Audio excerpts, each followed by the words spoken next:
Here we go! With the new Mario Kart World coming out soon, I was looking at gameplay and then it got me thinking, hey, look how far we've come in the series. So today we'll be taking a look back at some of the previous Mario Kart games throughout the years, and I will be ranking them from worst to best. And later on, when Mario Kart World releases, we can come back, take a look, and see where it fits on the list. But without further ado, let's quit the yapping and let's get started. Coming in at number 12, we have Mario Kart Live Home Circuit. I mean, the concept seems cool and all, and I have it. But to be honest, I never actually used it to race. I just used it as an RC car throughout the house, and that's about it. No actual game has been played. Now I understand that yes, you can technically make your whole house into a court and everything like that, but I don't know, if you have a dog, most of the time it starts chasing after it. If you have little kids in there, they probably chase after it and then try to pick it up. It's just a mess, honestly. And that's probably why it's just getting so low. It's more of a toy, honestly. Coming in at number 11, we have Mario Kart Tour. The game originally made me excited, not gonna lie. However, the game got boring really quickly with not much to do. I mean, we literally had a car going forward automatically for us. We couldn't race against our friends, and it was literally just a gacha game. They introduced cool racers such as the Super Nintendo skins. I honestly really wanted that Mario skin, but I was unable to get it as it was locked behind a random warp pipe mechanic. And I was not about to spend hella money just to try to get a stupid skin. But literally, why the fuck can't I just play as Super Nintendo Mario, bruh? Johnny did spend money, but he got nothing. Coming in at number 10, we have the Mario Kart GP games.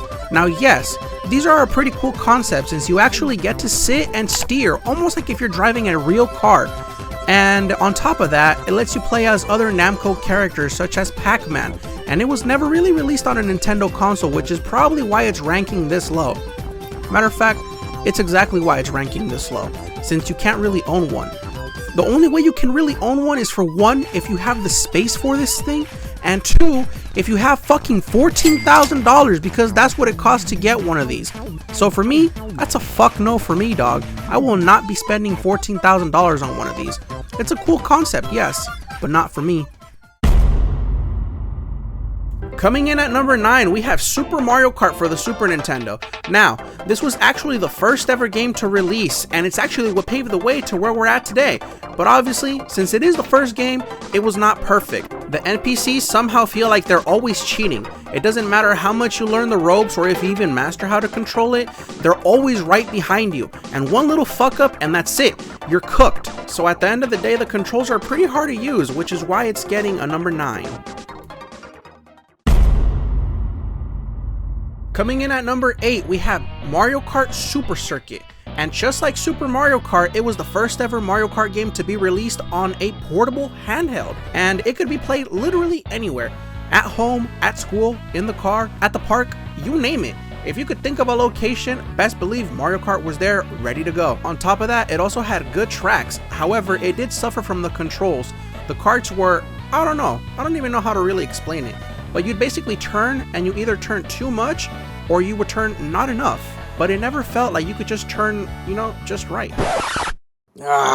Calm down there, Goldilocks. I didn't know you were so sensitive. I literally beat this game super Shut easy. the fuck up, Clyde! You know it's bullshit! So stop the cap before I tell everybody that you almost snapped your fucking Game Boy in half playing this shit. Ayo, chill. We don't have to go there, bruh. We don't have to go there. That's what I fucking thought! Shut up! Sorry about that. Anyways, that's exactly why it gets number 8 on my list. Coming in at number 7, we got Mario Kart 64. This was the first game to throw Mario Kart into the 3D world, and it introduced drift boosting, which has been a staple in the Mario Kart games ever since, and honestly, it's for the best. It really helps separate the casuals and the skilled players apart. Although the driving and the handling of the karts feels a lot better than Super Mario Kart, it still feels a little slippery, but honestly, it's not that bad for almost a 30-year-old game. Definitely there has been many quality of life improvements ever since, but at the time, this was literally the shit to be playing. I even got a Mario Kart radio from the Mario Kart 64 era, and not gonna lie, it's pretty dope. But honestly, I'm getting off topic, so let's get back on track. For number 6, I have 7. Get it? Because it's 6 and 7? No? Okay, I'll shut up. Alright, anyways, this game was released on the Nintendo 3DS and was the first Mario game to add gliding and driving underwater, and it's also what brought back coins, which haven't been seen ever since the Super Mario Kart days. Collecting coins gave you a slight speed increase when holding up to 10 coins, and the game is okay, I guess, but I don't know. Other games on this list just seem to out-Mario this kart in so many other ways, so honestly I just had to put it here. Also, I don't know if it's just me, but I didn't really feel that comfortable playing this game. Like, after some time, my hands would just start to cramp up and they'd start to hurt. Completely different experience with Mario Kart DS, so I don't know if it's just me or not, but yeah, there's that. Coming in at number 5, we have Mario Kart 8. Now, Mario Kart 8 was originally released for the Nintendo Wii U, which honestly did horrible in sales. And obviously with horrible sales in the console means there's only so much the game can do for it, you know what I mean? But we are not here to talk about the Wii U, we're here to talk about Mario Kart. And well, I'm placing it at 5 because it's not the superior version to play this game. Now yes, compared to Mario Kart 8, which did introduce the gliding and the underwater tracks, this just basically improved it a lot more. But although introducing a few more characters and bringing back some classics such as King Boo, honestly, we haven't even seen King Boo since Mario Kart Wii, so it was actually nice to see him. But again, there's just better ways to play this, which means there is 0 reasons to go back to this when there is a far superior version to play Mario Kart 8 nowadays. Coming in at number 4, we have Mario Kart Double Dash. Now it hurts to say this, I love the GameCube, it's my favorite console of all time. However, the game is not perfect. I really enjoyed being able to select 2 characters rather than just one, and you could also mix and match into which every character had separate abilities. For example, Mario and Luigi had fireballs as their special ability, whereas to the DK team would have giant bananas. Now when you would lay down these giant bananas, if somebody were to hit them, it would explode into more tiny bananas, covering the whole track. It was basically a super ability, and it varied per character. You could also hold up the 2 items and switch between them, which added a lot of skill into the game, as you could master the skill of swapping items and use it to your advantage. I do feel like the game is actually pretty challenging, as the NPCs do put up a fight, and they do give you a run for your money when you are not careful. You can easily end up barely scraping by to get 3rd place at the end of the cup if you don't pay attention. Definitely one of my favorite games, but sadly I have to put it at 4. Before we get to the top 3, remember to like and subscribe. It's free and it helps me out a lot. Make sure to let me know what's your favorite Mario Kart game and why. Do you agree with the list so far, or would you make some changes? But anyways, back to the list we go. Here we go! Coming in at number 3, we had Mario Kart DS. This game was the second portable Mario Kart game to come out, released for the Nintendo DS, as the name suggests, but it was perfect, with one game you could play with friends or family. Now yes, if they did not own the game, then they could only play as Shy Guys, but who cares? It was fun.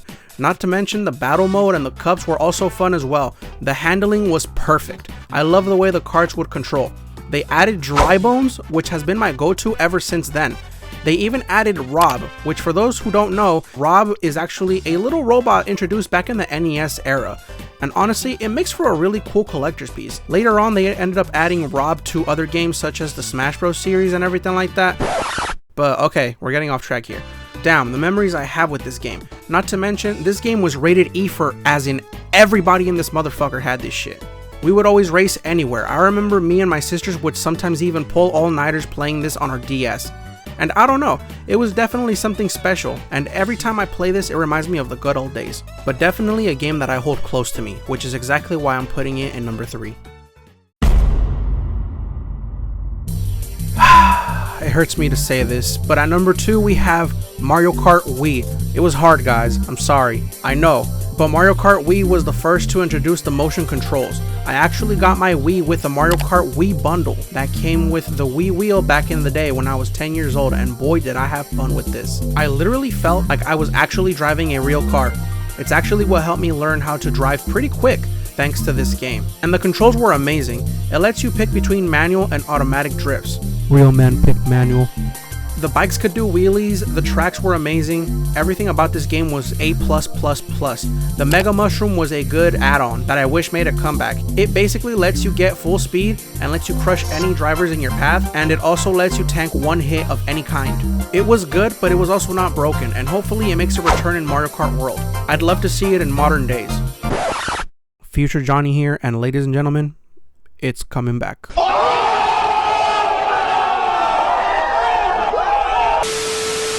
On top of that, Mario Kart Wii just seems like it's better for the more skilled.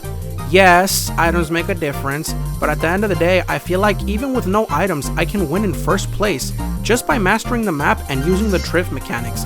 And it's all because of skill at the end of the day with this one. This last game just adds so much content that it's actually hard to compete with. So unfortunately, I did have to put this one in second place. For number 1, we have Mario Kart 8 Deluxe. It was a tough decision, guys, and Mario Kart Wii almost took this spot. However, this game just has so much added to it, it's literally hard to deny that it's not good. For one, you can customize the kart from the glider to the wheels, to the kart or to the bike itself. On top of that, they also have 48 tracks available, but if you get the Booster Course Pack DLC, you literally get 8 more characters and 48 more tracks, with a grand total of 96 tracks and 48 characters. And on top of that, they bring tracks that are remastered from the other games, such as Mario Kart Tour, Mario Kart Double Dash, Mario Kart Wii, the Game Boy one, Nintendo 64, and many, many more. What the fuck, that rhymes. And it keeps going on. Funky Kong is back, King Boo is back, even Link and the Koopa kids made the cut, the Splatoon kids, the Animal Crossing motherfuckers, literally there's a little bit of everything.